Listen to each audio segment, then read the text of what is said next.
BJP আরেকবার ক্ষমতায় এলে কি কি হতে পারে? সংক্ষিপ্ত চিত্র, পুরোটা না। 1, 2025-এ আরএসএসের 100 বছর পূর্তি, ভারতকে হিন্দু রাষ্ট্র ঘোষণা। আমি তো আরএসএসে ছিলাম, তো তাদের থেকে বেরিয়ে চলে আসার পরে গত 40 বছর ধরে আরএসএসের বিরুদ্ধে কাজ করে যাচ্ছি। RSS is a fascist organisation. They were founded in 1925, 1925 সাল থেকে আজকে 2024 সাল পর্যন্ত তারা আস্তে আস্তে ভারতবর্ষে জাল বিছিয়েছে এবং তাদের লক্ষ্য হচ্ছে ঠিক হিটলার যেমন 1930-এর দশকে জার্মানিতে ভায়োলেন্সের সাহায্যে এবং ইহুদিদেরকে এনিমি, শত্রু চিহ্নিত করার মাধ্যমে এবং গণতন্ত্রকে কাজে লাগিয়ে যেমন তারা ক্ষমতায় এসে গণতন্ত্র চিরকালের মতন ধ্বংস করে দিয়েছিল, RSS has this purpose, this sole purpose, to take advantage of democracy in India and create a perceived enemy, that is the Muslims, and then they will destroy democracy once and for all if they come back to power. এই ব্যাপারটা আপনাদেরকে বুঝতে হবে। BJP খালি আরেকটা রাজনৈতিক দল নয়, বিজেপি হচ্ছে একটা আরএসএস পরিচালিত রাজনৈতিক ফ্রন্ট এবং they are fascists. They do not believe in democracy, they do not believe in secularism, they do not believe in right for the women and other oppressed and underprivileged classes.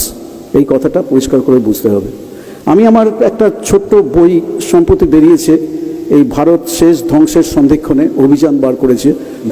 BJP আরেকবার ক্ষমতায় এলে কি কি হতে পারে? সংক্ষিপ্ত চিত্র, পুরোটা না। 1, 2025-এ আরএসএসের 100 বছর পূর্তি, ভারতকে হিন্দু রাষ্ট্র ঘোষণা। নাম্বার 2, অর্থনীতির সম্পূর্ণ বেসরকারীকরণ। নাম্বার 3, মার্কিনী মডেলে সর্বময় কর্তৃত্বে রাষ্ট্রপতি বা প্রেসিডেন্ট চালিত সরকার। 4, ইসরায়েল মডেলে সংখ্যালঘুদের প্রান্তিক শ্রেণীতে পরিণত করা এবং তাদের কর্ম ও বসবাসের স্বাধীনতা চূড়ান্তভাবে খর্ব। 5, হিন্দিকে একমাত্র জাতীয় ভাষা ঘোষণা। 6, শিক্ষা ব্যবস্থার সম্পূর্ণ হিন্দুকরণ এবং বিজ্ঞান বিরোধী কুসংস্কার এবং অপরীক্ষিত তন্ত্রমন্ত্রকে শিক্ষার পাঠ্যক্রমে বাধ্যতামূলক অন্তর্ভুক্তি। 7, নতুন আইনে রাজনৈতিক বিরোধিতা, শ্রমিক ইউনিয়ন করার অধিকার, কৃষকদের অধিকার, বাক স্বাধীনতা এবং মিডিয়ার স্বাধীনতা সম্পূর্ণ লোপ। 8, সারা দেশে এবং বিশেষ করে সীমান্ত এলাকায় হিটলারের গেস্টাপো বাহিনীর অনুকরণে গুপ্তচর বৃত্তি ও নজরদারি বাহিনী তৈরি, যেখানে আরএসএস ও গেরুয়া শিবিরের কর্মী ও স্বেচ্ছাসেবকদের কর্মসংস্থান হবে। কেন্দ্রীয় সরকারের অগ্নিপথ প্রকল্প তারই জ্বলন্ত উদাহরণ। 9, বিচার বহির্ভূত হত্যা, গুপ্ত হত্যা এবং ড্রোন ও রোবট জাতীয় কৃত্রিম বুদ্ধিমত্তার সাহায্য নিয়ে বিরোধিতা, নিরঙ্কুশ কণ্ঠরোধ।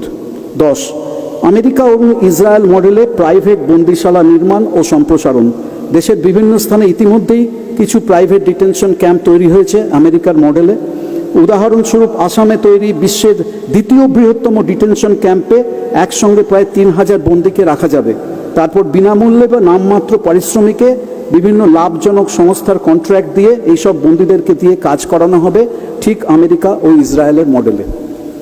11, নারী স্বাধীনতা এবং আধুনিক বিজ্ঞানসম্মত চিন্তাভাবনার সার্বিক ধ্বংস।